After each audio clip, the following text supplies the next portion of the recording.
ప్రధాన మంత్రి మోదీ గారి సభ పీలేరులో జరుగుతూ ఉంది.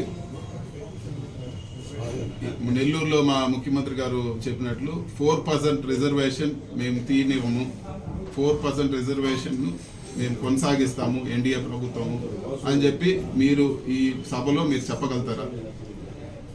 నేను సూటిగా అడుగుతా ఉన్నాను చంద్రబాబు నాయుడిని, కిరణ్ కుమార్ రెడ్డిని, ముఖ్యంగా బీజేపీ వాళ్ళకన్నా తెలుగుదేశం నాయకులను అడుగుతున్నాను.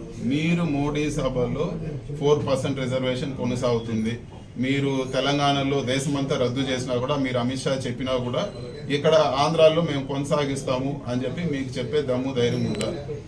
ఈరోజు మైనార్టీలు మీరు ఎంత అన్యాయం చేస్తా ఉన్నారో ఈరోజు సభలో మీకు తెలుస్తుంది. మీరు నిజంగా కమిటెడ్గా ఉంటే మీరు 4% రిజర్వేషన్ గురించి మీరు ఈరోజు మోడీ సభలో మాట్లాడాలని చెప్పి కూడా నేను డిమాండ్ చేస్తా ఉన్నాను.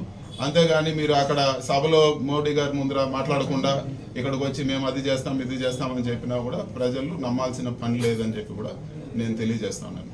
ఈరోజు ముస్లిమ్స్కు ముఖ్యమంత్రి గారు జగన్మోహన్ రెడ్డి గారు చెప్పినట్లు ఏ చట్టమైనా ముస్లింకి వ్యతిరేకంగా ఉంటే మేము పార్లమెంట్లో దాన్ని అపోజ్ చేస్తాము. ఇంకా దాంట్లో రెండో మాట లేదు, రెండో ఆలోచన లేదు. ఒకసారి జగనన్న చెప్పారు ముఖ్యమంత్రి గారు, నేను రాజశేఖర రెడ్డి బిడ్డ, నేను ఖచ్చితంగా ముస్లింస్ నిలబడతాను నెల్లూరులో చెప్పారు. ఆ మాటకు మా పార్టీ కట్టుబడి ఉందని చెప్పి కూడా ఈరోజు నేను మీడియా ముఖంగా నేను తెలియజేస్తాను.